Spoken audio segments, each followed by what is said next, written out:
Hello friends, आपण बघतोय राज्यसेवेचे पूर्व परीक्षेचे प्रिव्हियस इयर क्वेश्चन पेपर आणि त्यामध्ये आपला 2018चा पेपर चालू आहे. आपण पॉलिटी या सब्जेक्टसाठी हा बघत आहोत आणि आजचं 2018च्या पेपरसाठीचं हे लास्ट लेक्चर असणार आहे. तर सुरू करूया आपण. फर्स्ट क्वेश्चन काय आहे आपला? तर भारतीय राज्यघटनेच्या दुसऱ्या परिशिष्टामध्ये काही पदाधिकाऱ्यांचे काय दिलेले आहेत? तर मानधन, भत्ता, विशेष अधिकार व इतर बाबी यांचा समावेश आहे. खालीलपैकी कोणता पदाधिकारी यात समाविष्ट होत नाही? कशात समाविष्ट होत नाही? दुसऱ्या परिशिष्टामध्ये, म्हणजे दुसऱ्या अनुसूचीमध्ये समाविष्ट होत नाही. असे खालीलपैकी यांपैकी आपल्याला ओळखायचं आहे. तर त्याआधी आपण काय बघूया की दुसऱ्या परिशिष्टामध्ये किंवा दुसऱ्या अनुसूचीमध्ये कोणत्या कोणत्या पदाधिकाऱ्यांचा समावेश होतो.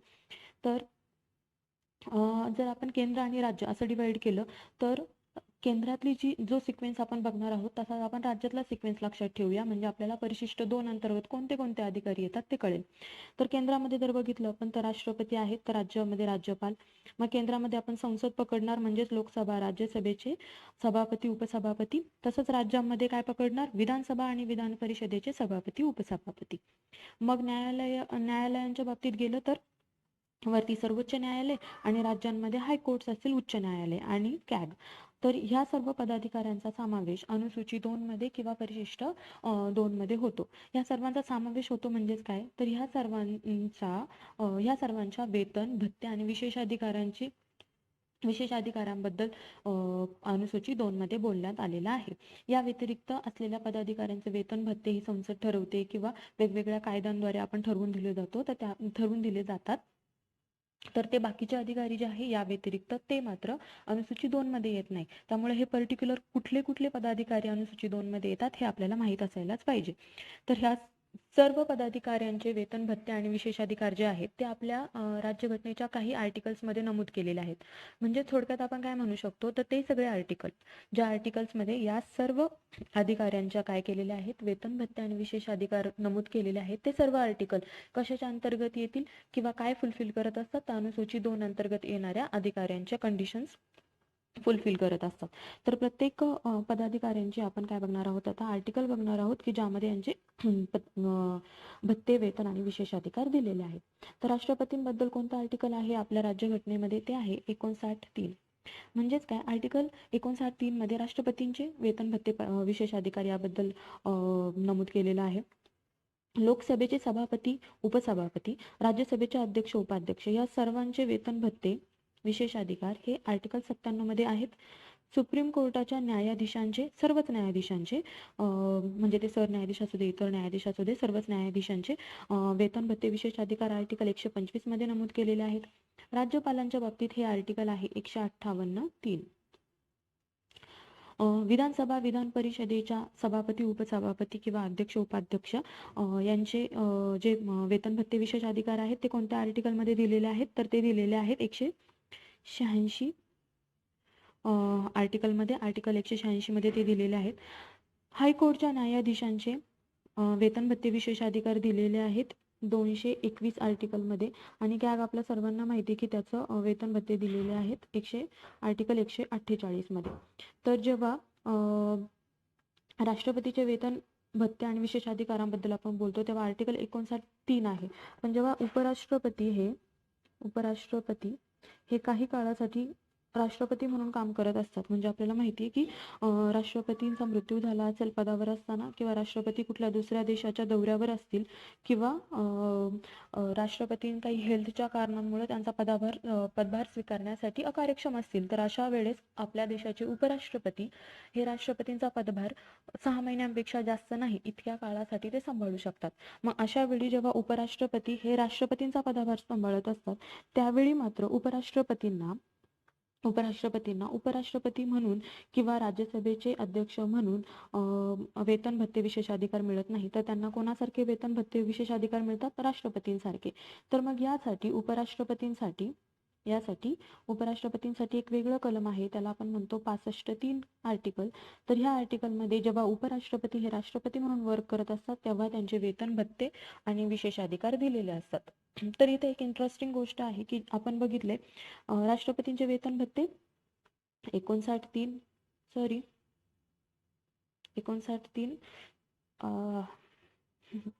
आणि राज्यपालांचे कशामध्ये बघितले होते आपण 158(3) मध्ये बघितले होते. तर मग हे महत्त्वाचं आहे की राष्ट्रपतींचं 59(3) आहे, राज्यपालांचं 158(3), उपराष्ट्रपती राष्ट्रपती म्हणून वर्क करत असताना 65(3) आहे. म्हणजे सर्वच आर्टिकल ज्या आर्टिकलमध्ये ह्या पदाधिकाऱ्यांचे वेतन भत्ते विशेषाधिकार दिलेले आहेत त्यांच्या सब क्लॉज 3 मध्येच याबद्दल चर्चा केलेली आहे.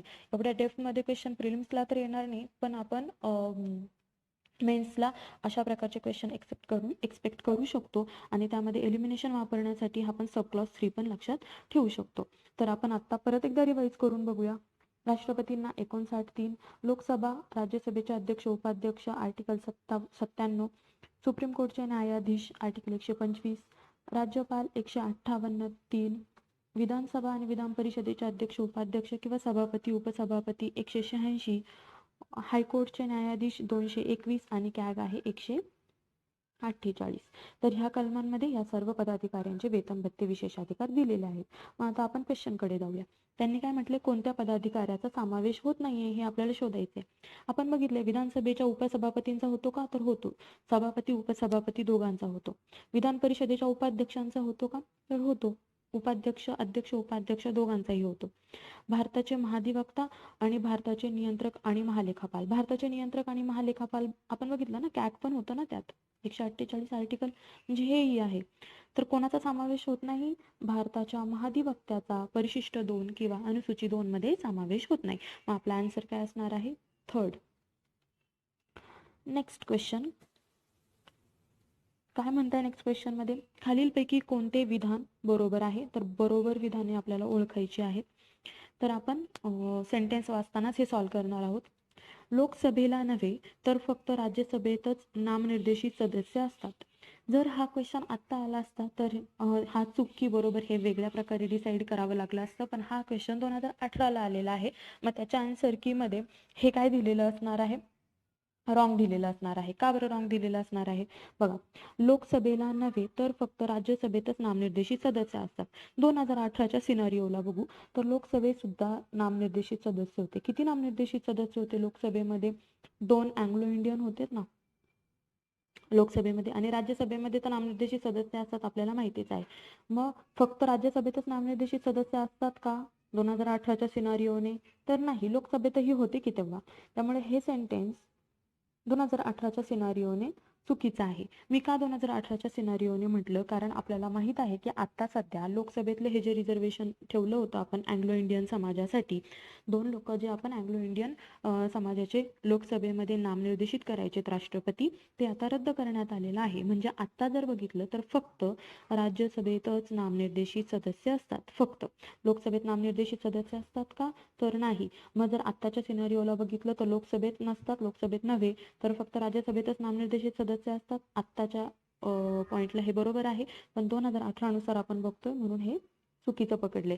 हे नीट लक्षात ठेवा की आता जर हा क्वेश्चन आला तर हे करेक्ट होईल, कारण आता आपण अँग्लो इंडियनचं रिझर्वेशन लोकसभेतलं कॅन्सल केलेलं आहे. तर त्याचं आपण डिटेल माहिती घेणार आहोत. आधी आपण ह्या क्वेश्चनला सॉल्व्ह करूया. सेकंड सेंटेन्स काय म्हणतंय, आपण पहिलं सेंटेन्सला रॉंग केलेलं आहे 2018च्या सिनारिओनुसार, कारण तेव्हा लोकसभेत पण 2 अँग्लो इंडियनचं रिझर्वेशन होतं. नेक्स्ट, राज्यसभेवर अँग्लो इंडियन ह्या जमातीचे 2 सभासद नेमण्याची घटनात्मक तरतूद आहे. राज्यसभेवर होती का, तर नव्हती. कशावर होती, लोकसभेवर होती. तर हेही चुकीचं आहे. 3rd, किती नामनिर्देशित सभासदांना केंद्रीय मंत्री बनवावे याबाबत राज्यघटनेत कोणतेही बंधन नाही. बरोबर आहे. किती मंत्री असावेत याबद्दल बंधन आहे, म्हणजे लोकसभेच्या एकूण सदस्य संख्येच्या किती असावेत, राज्यामध्ये किती असावेत याबद्दल बंधन आहे. मात्र कशामध्ये आहे ते मला बघून सांगा, आणि किती आहे ते पण सांगा. आर्टिकल 75 मध्ये आहे, तुम्ही ते सांगा बघून. तर किती मंत्री असावेत याबद्दल बंधन आहेत, पण राज्यघटनेमध्ये नामनिर्देशित सदस्यांपैकी किती असावेत आणि निवडून आलेल्या सदस्यांपैकी किती असावेत असं बंधन नाहीये. म्हणजे नामनिर्देशित सदस्यांपैकी 2च मंत्री बनवायचे किंवा 3च मंत्री बनवायचे असं काहीही म्हटलेलं नाहीये. त्यामुळं हे कोणतंही बंधन राज्यघटनेने दिलेलं नाहीये, तर हे बरोबर आहे. 4th काय म्हणते, नामनिर्देशित सभासद राष्ट्रपती आणि उपराष्ट्रपती अशा दोन्ही निवडणुकात मतदान करू शकतात. नाही, हेही चुकीचं आहे. का चुकीचं आहे, जे नामनिर्देशित सदस्य आहेत ते राष्ट्रपतीच्या निवडणुकीत मतदान करू शकतात का, नाही करू शकत. फक्त उपराष्ट्रपतींच्या निवडणुकीतच हे नामनिर्देशित सदस्य मतदान करू शकतात. याची आता डिटेलमध्ये माहिती घेऊया आपण आणि मग पुन्हा या क्वेश्चनकडे येऊया. तर आधी पहिल्या सेंटेन्सकडे जाऊया. लोकसभेत नव्हे तर फक्त राज्यसभेतच नामनिर्देशित सदस्य असतात. तर आताची जी रिसेंटची घटना दुरुस्ती झाली आहे तिच्याबद्दल आपण माहिती घेणार आहोत आधी. तर आपल्याला माहिती आहे की आपल्या राज्यघटनेनुसार SC ST आणि अँग्लो इंडियन SC ST आणि अँग्लो इंडियन साठी आपण रिझर्वेशन ठेवलं होतं. जेव्हा राज्यघटना आली तेव्हा 10 वर्षांसाठी रिझर्वेशन होतं आणि प्रत्येक 10 वर्षानंतर आपण त्याला एक्सटेंड करत गेलेलो आहोत. तर या आधीची जी 2009ची घटना दुरुस्ती होती आपली, कितवी घटना दुरुस्ती? 95वी घटना दुरुस्ती जी होती 2009ची, त्यानुसार आपण काय केलेलं होतं तर 2020 पर्यंत ह्या तिन्ही SC ST आणि अँग्लो इंडियनची जे रिझर्वेशन आहे लोकसभेमध्ये आणि विधानसभांमध्ये राज्यांच्या, ते एक्सटेंड केलं होतं 2020 पर्यंत. हे रिझर्वेशन चालू राहील असं म्हटलं होतं. पण मात्र आता 2020 नंतर चालू ठेवण्यासाठी आपण कोणती घटना दुरुस्ती केलेली आहे? 104वी घटना दुरुस्ती केलेली होती आणि ती कधी केलेली होती? 2019 मध्ये केलेली होती. याने आपण काही रिझर्वेशन 2030 पर्यंत चालू ठेवणार आहोत असं सांगितलं गेलं. पण कोणते रिझर्वेशन? फक्त SC आणि सारखंच होतंय माझ्याकडून, फक्त SC आणि STचेच रिझर्वेशन आता इथून पुढे चालू राहतील. तर अँग्लो इंडियन समाजाचे रिझर्वेशन मात्र इथून पुढे चालू राहणार नाही असं कोणत्या घटना दुरुस्तीने म्हटलं गेलं? 104व्या घटना दुरुस्तीने म्हटलं गेलं. तर आता रिसेंटची घटना दुरुस्ती आहे आणि महत्त्वाची आहे म्हणून तिची कॉन्स्टिट्युशनल अमेंडमेंट कितवी होती तेही लक्षात असलं पाहिजे. तर हे होतं 126वं कॉन्स्टिट्युशनल अमेंडमेंट आणि त्याचं झालेलं आहे 104वी घटना दुरुस्ती कॉन्स्टिट्युशनल अमेंडमेंट ऍक्ट. विधेयक कितवं आहे? 126 आणि घटना दुरुस्ती कितवी आहे? 104वी घटना दुरुस्ती आहे. याच्या अंतर्गत SC STचं रिझर्वेशन 10 वर्षांसाठी एक्सटेंड करण्यात आलं. मात्र अँग्लो इंडियनचं रिझर्वेशन मात्र आपण कॅन्सल केलेलं आहे. मग कशातून कॅन्सल केलेलं असणार ते? लोकसभेमध्ये 2 अँग्लो इंडियन नामनिर्देशित व्हायचे आणि राज्यांच्या विधानसभेमध्ये 1 अँग्लो इंडियन नामनिर्देशित व्हायचा. हे दोन्हीही नामनिर्देशन आता कॅन्सल झालेलं आहे. म्हणजे लोकसभेमध्ये 2 अँग्लो इंडियन आता नामनिर्देशित केले जात नाही. मग याबरोबर आपल्याला हेही माहीत पाहिजे की अँग्लो इंडियनचं जे रिझर्वेशन होतं ते कशानुसार होतं.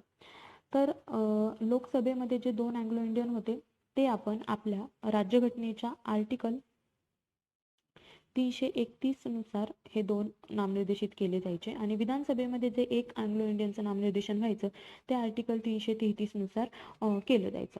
334 काय सांगतं आपल्याला? 334 सांगतं की हे जे SC ST आणि अँग्लो इंडियनचं रिझर्वेशन आहे ते आपण एक्सटेंड करतोय. किती वर्षांसाठी करतोय? आधी 60 वर्षांसाठी, मग आता पुन्हा 10 वर्षांसाठी एक्सटेंड केलेलं आहे. ते 334 मध्ये आहे. म्हणजे 334 नुसार आपण आता 104 घटना दुरुस्तीमध्ये 334 मध्ये काय बदल केला असेल आता आपण?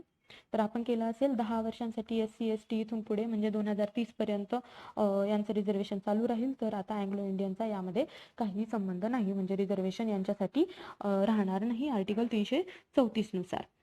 तर ही झाली 104वी घटना दुरुस्ती. यानुसार आपल्याला कळालेलं आहे की आता लोकसभेमध्ये अँग्लो इंडियनचं नामनिर्देशन होत नाही. मग सध्या अँग्लो इंडियन चर्चेचा विषय आहे. तर आपल्याला माहीत असायला हवं की 2011ची जी जनगणना झाली होती, आपला जो सेन्सस झाला होता, त्यामध्ये अँग्लो इंडियनची लोकसंख्या किती आली होती? तर त्यामध्ये अँग्लो इंडियनची लोकसंख्या आली होती 296. हे क्वाईट डिबेटेबल आहे कारण बरेचसे अँग्लो इंडियन जे आपल्या संसदेमध्ये त्यांचं प्रतिनिधित्व करतात त्या लोकांच्याही मते त्यांच्या कम्युनिटीचं जी लोकसंख्या आहे, जे पॉप्युलेशन आहे ते 296 पेक्षा बरंच अधिक आहे. शिवाय जे काही वेगळे रिपोर्ट्स काढले गेलेले आहेत त्यानुसारही ही संख्या व्हॅरी करते. पण आपण कशानुसार जाणार आहोत? 2011च्या आपल्या ज्या सेन्सस आहे त्यानुसारच आपल्याला हा आकडा माहीत असायला हवा. तर अँग्लो इंडियनची लोकसंख्या किती आहे 2011च्या सेन्ससनुसार? 296 इतकी सांगण्यात आलेली आहे. आणि बऱ्याच राज्यांमध्ये आता अँग्लो इंडियन राहिले नाहीत असं या सेन्ससवरून केंद्र सरकारच्या लक्षात आलं असेल आणि म्हणूनच त्यांनी अँग्लो इंडियनची जे अँग्लो इंडियनचं जे रिझर्वेशन आहे ते कॅन्सल करण्यासाठी 104 घटना दुरुस्तीत ते एक्सटेंड केलेलं नाही. तर हे झालं अँग्लो इंडियनचं पॉप्युलेशन आपण बघितले आहे. तर हे आपल्याला माहीत असायला हवं. आणि अजून काय माहीत असायला हवं? जे आर्टिकल 334 बघतोय ना आपण, ज्याच्यामध्ये मी तुम्हाला म्हटलं होतं SC ST आणि अँग्लो इंडियनचं जे रिझर्वेशन आहे ते प्रत्येक 10 वर्षांनी वाढवण्याचं काम ह्याच आर्टिकलनुसार केलं जातं. तर ह्यामध्ये एकूण 6 वेळा दुरुस्त्या करण्यात आल्या होत्या आणि ही जी दुरुस्ती होती 104 दुरुस्ती ती 7वी घटना दुरुस्ती होती ह्या आर्टिकलमधली. 6व्या घटना दुरुस्तीपर्यंत आपण SC ST अँग्लो इंडियन सगळ्यांनाच पुढे कॅरी फॉरवर्ड करत 10-10 वर्षांनी त्यांचा पिरियड रिझर्वेशन पिरियड एक्सटेंड करत होतो. मात्र 104व्या घटना दुरुस्तीने आपण अँग्लो इंडियनचा हे जे आहे रिझर्वेशन ते कॅन्सल केलेलं आहे. यामध्ये अजून काय कळालंय आपल्याला, तर अँग्लो इंडियनचे लोकसभेमध्ये किती असतात, 2 होते. तर विधानसभेमध्ये किती होते, तर 1 होते. आधी होते, आता नाही आहेत. शिवाय आपल्याला हेही माहीत असायला हवं की अँग्लो इंडियनची डेफिनेशन आहे ती आपल्या राज्यघटनेत दिलेली आहे. कोणत्या याच्यात अँग्लो इंडियन म्हणजे काय याची डेफिनेशन दिलेली आहे, आर्टिकल 366(2) मध्ये अँग्लो इंडियन म्हणजे काय याची डेफिनेशन दिलेली आहे. तर जनरली आपल्याला फक्त एवढंच माहीत असायला हवं की रफ आयडिया असायला हवी की अँग्लो इंडियन म्हणजे अशी व्यक्ती की ज्या व्यक्तीचे वडील किंवा वडिलांकडचे जे आहेत म्हणजे वडील, आजोबा, पणजोबा, फक्त मेल लोक जे आहेत ते जर ब्रिटिश कुळातले असतील, आता भारतातले डोमेसाईल आहेत, भारतातले रहिवासी आहेत, भारतीय नागरिक आहेत, मात्र ते जर ब्रिटिश कुळातले असतील, ब्रिटिश मूळ असलेले असतील, तर त्या व्यक्तीला आपण काय म्हणतो, अँग्लो इंडियन म्हणतो. आणि ही जी डेफिनेशन आहे ती आपल्या राज्यघटनेत दिलेली आहे. बऱ्याचदा आपल्या डेफिनेशनवर विचारतात की SC ST ची डेफिनेशन आहे का, किंवा राज्यघटनेचा भंग याची डेफिनेशन आपल्यात दिलेली आहे का, तर राज्यघटनेचा भंगची दिलेली नाहीये, पण अँग्लो इंडियनची मात्र राज्यघटनेत डेफिनेशन दिलेली आहे. आणि ती कोणत्या आर्टिकलमध्ये आहे, तर 366(2) मध्ये ती आहे. नेक्स्ट आपल्याला काय बघायचं होतं, नेक्स्ट आपल्याला बघायचं होतं, पहिलं सेंटेन्स आपण क्लॅरिफाय केलेलं आहे. तर त्यावेळेनुसार आपण हे चूक म्हटलं होतं. हे अँग्लो इंडियन जमातीचे हेही आपल्याला कळालं होतं. थर्ड, नामनिर्देशित बंधन नाही, हेही आपल्याला माहीत होतं. आता फोर्थ, हे जे आहे ना नामनिर्देशित राष्ट्रपती, उपराष्ट्रपती, तर यांची जी मतदान आहे त्याच्याबद्दल आपण एक्स्ट्रा माहिती घेऊया जरा. तर कोण कोण मतदान करू शकतं इथं ते विचारलंय, म्हणजे आपल्याला कोण कोण मतदान करू शकतं हे एक्झॅक्ट माहीत असायला हवं राष्ट्रपती आणि उपराष्ट्रपतीच्या बाबतीत. तर जर मी राष्ट्रपतींच्या निवडून देणाऱ्या निर्वाचन मंडळाबद्दल बोललं, तर लोकसभेतले आणि राज्यसभेतले दोन्ही मधले फक्त निवडून आलेले लोक राष्ट्रपतीच्या निवडणुकीत मतदान करू शकतात. मग नामनिर्देशित करू शकतात का, तर नाही करू शकत. लोकसभा आणि राज्यसभेतले फक्त निवडून आलेले करू शकतात. शिवाय राज्यांच्या विधानसभांमधले, विधान परिषदेतले नाही, फक्त राज्यातल्या विधानसभेमधले. मग सर्व राज्यातल्या विधानसभा, मग अजून कुठे कुठे विधानसभा आहे, दिल्लीला विधानसभा आहे, पुदुच्चेरीला विधानसभा आहे, मग या सर्वांच्या राज्य विधानसभा दिल्ली पुदुच्चेरी विधानसभेमध्ये निवडून आलेले, फक्त निवडून आलेले, म्हणजे दोन्ही केसेसमध्ये नामनिर्देशित सदस्य राष्ट्रपतीच्या निवडणुकीत मतदान करत नाही. हे झालं राष्ट्रपतींच्या बाबतीत.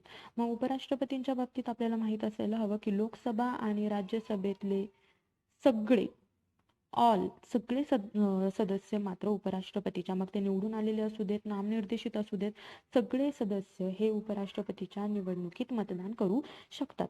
मग आता आपण जाऊया आपल्या फोर्थ सेंटेन्सकडे. बघा काय म्हणते ते, नामनिर्देशित सभासद हे राष्ट्रपती आणि उपराष्ट्रपती दोन्ही निवडणुकीत मतदान करू शकतात का, तर नाही करू शकत. बघितलं ना आपण, नामनिर्देशित सदस्य राष्ट्रपतीच्या निवडणुकीत मतदान नाही करत, फक्त उपराष्ट्रपतीच्या करतात. तर मग हे फोर्थही सेंटेन्स चुकीचं आहे. मग आपल्याला काय कळालंय, फक्त थर्ड सेंटेन्स बरोबर आहे. मग आपल्याला विचारलंय की कोणतं सेंटेन्स बरोबर आहे, तर आपला ऑप्शन नंबर 4 येईल. मग 67चा आन्सर काय असणार आहे, आपलं 4 असणार आहे. नेक्स्ट क्वेश्चन बघूया आपण. 68 काय म्हणतायत ते, काही लोकशाहीवादी जे देश असतात ते प्रजासत्ताक आहेत, तर काही लोकशाहीवादी देश हे प्रजासत्ताक नाहीत. तर हे आपल्याला, तर ही तर खूपच बेसिक क्वेश्चन आहे. आपल्याला माहिती आहे लोकशाही जे असतात, जे देश लोकशाही असतात त्यामध्ये 2 प्रकार असतात. एक तर ते लोकशाही आहेत ते राजसत्ताक असतात, आणि दुसरे असतात ते लोकशाही आहेत ते प्रजासत्ताक असतात. मग प्रजासत्ताक आणि राजसत्ताक मध्ये डिफरन्स काय आहे, असे देश की ज्यामध्ये लोकशाही आहे पण त्या राष्ट्राचा राष्ट्रप्रमुख हा तिथला राजा किंवा राणी असू शकते. म्हणजेच काय, तर तो वंश परंपरेने चालत आलेला आहे. राजाचा मुलगा किंवा राणीची मुलगी, राणीचा मुलगा, असे पुढे पुढे ते राजसत्ताक घराण्यानुसार त्या देशाचा राष्ट्रप्रमुख ठरवला जातो. म्हणजेच तो लोकांनी निवडून दिलेला असतो का, तर नाही.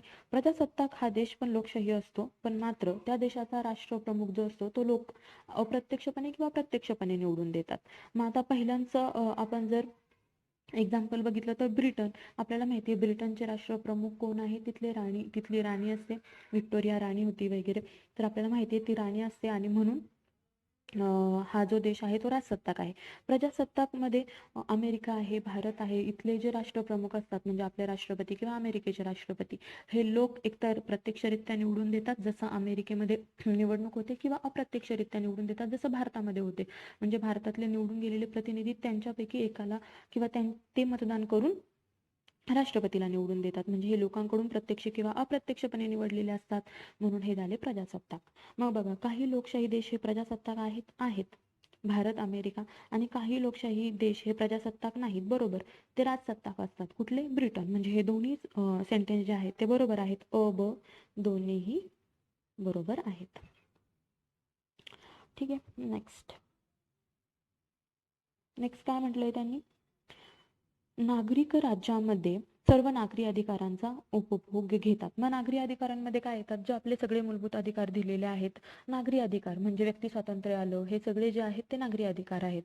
तर हे नागरी अधिकार चा उपभोग घेतात, बरोबर, सगळे नागरिक घेतात. नागरिक राज्यामध्ये सर्व राजकीय अधिकारांचा उपभोग घेतात, हेही बरोबर आहे. कोण राजकीय अधिकारांचा उपभोग घेऊ शकतं? फक्त नागरिक. राजकीय अधिकार म्हणजे काय? मला मतदान करायचं असेल, निवडणुकीला उभं राहायचं असेल उमेदवार म्हणून, किंवा राष्ट्राच्या राज्यघटनेत दिलेल्या विविध जे पद आहेत, घटनात्मक पद, त्यावर निवडून जाण्याचा अधिकार असेल, हे सर्व अधिकार कोण यूज करू शकतं किंवा कोणाला असतात हे अधिकार? फक्त आणि फक्त त्या देशाच्या किंवा त्या स्टेटच्या नागरिकांना असतात. जे ते नागरिक असतात त्यांनाच फक्त राजकीय अधिकार उपभोगता येतात. परकीय व्यक्ती हे राज्यांमध्ये सर्व नागरी अधिकार उपभोगता येतात, बरोबर. परकीय जरी व्यक्ती असेल, ती दुसऱ्या देशात जरी गेली असेल, तरी नागरी अधिकार, जीविताचा हक्क असेल, व्यक्ती स्वातंत्र्य असेल, यासारखे जे नागरी अधिकार आहेत, मूलभूत अधिकारांमधले बरेच अधिकार नागरी अधिकारामध्ये येतात. तर ते जे नागरी अधिकार आहेत ते परकीय व्यक्ती सुद्धा काय करू शकते? त्याचा उपभोग घेऊ शकते. पण एखादी परकीय व्यक्ती दुसऱ्या राज्यामध्ये जाऊन तिथल्या राजकीय अधिकारांचा उपभोग घेऊ शकते का? तर नाही, तिथल्या राजकीय अधिकाऱ्यांचा नाही. म्हणजे परकीय व्यक्ती इथे येऊन मतदान नाही करू शकत, इथे येऊन कुठलाही उमेदवार म्हणून उभा नाही राहू शकत, किंवा इथल्या कुठल्याही घटनात्मक पदावर निवडून येण्यासाठी ती पात्र नसते. म्हणजे थोडक्यात काय, तर ती राजकीय अधिकारांचा उपभोग घेऊ शकत नाही. म्हणजे सेंटेन्स ड दिलेला आहे की ते राजकीय अधिकारांचा उपभोग घेतात, तर ते चुकीचं आहे. आपल्याला काय विचारलं आहे? योग्य कोणतं आहे ते विचारलं आहे. मग योग्य कुठलं असणार आहे? अ ब क, हे तिन्ही सेंटेन्स काय आहेत? योग्य आहेत. मग आपलं ऑप्शन नंबर 1 आहे अ ब आणि क, तिन्ही सेंटेन्स योग्य आहेत. नेक्स्ट क्वेश्चन बघूया. योग्य क्रमानुसार लावा. हा क्वेश्चन बऱ्याचदा येत असतो. राज्यांची निर्मितीचं इयर आपल्याला माहीत असायला हवं, किंवा राज्यांच्या निर्मितीचा ॲटलिस्ट क्रम तरी माहीत असायला हवा. पण क्रम पाठ करण्यापेक्षा इयर जर माहीत असेल किंवा काही लॉजिक जर आपण डेव्हलप केलं तर हा आपण क्वेश्चन आरामात टॅकल करू शकतो. आणि हा नेहमी येतो, त्यामुळे याच्यावर कमांड असायला हवी.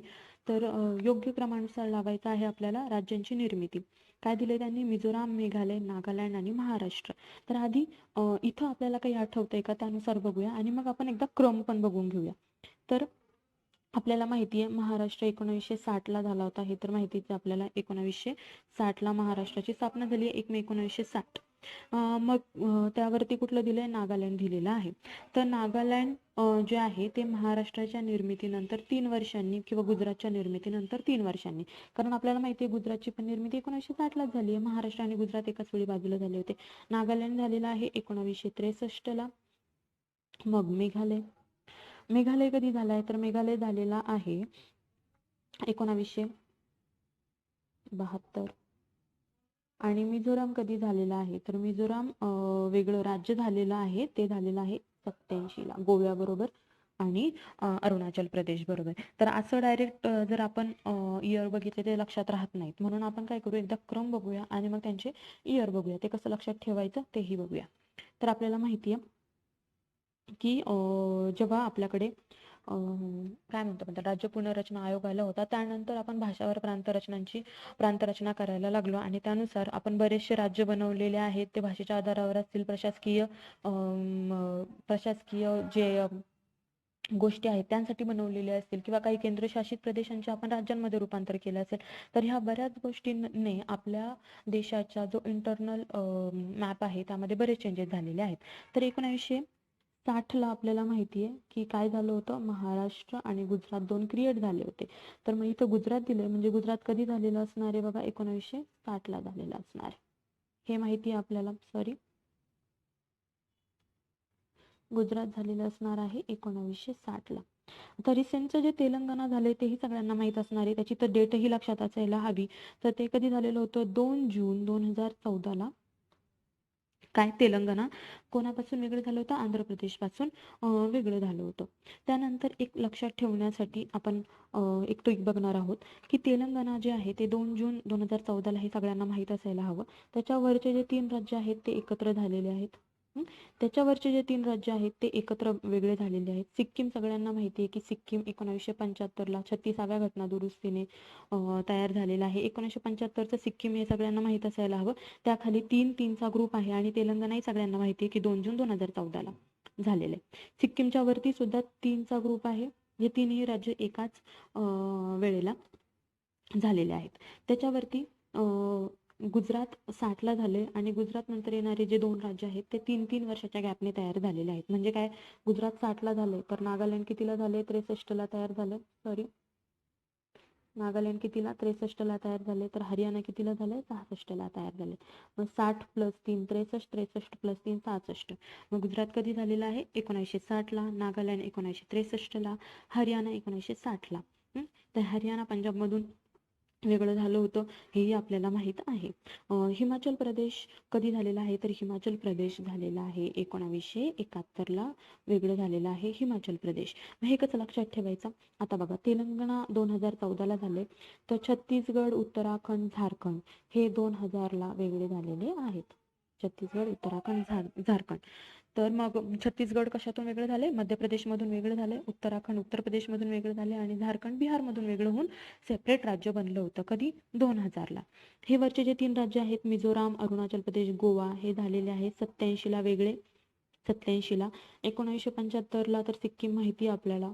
मणिपूर, त्रिपुरा आणि मेघालय हे जे 3 राज्य होते, नॉर्थ ईस्टचे 3 राज्य, 7 सिस्टर्स मधले हे 3 राज्य आहेत, तर ते झाले होते 72ला. आणि 72च्या आधी 1 वर्ष 71ला हिमाचल प्रदेश वेगळा झाला होता. आता परत एकदा रिकॉल करूया आपण न लिहिता.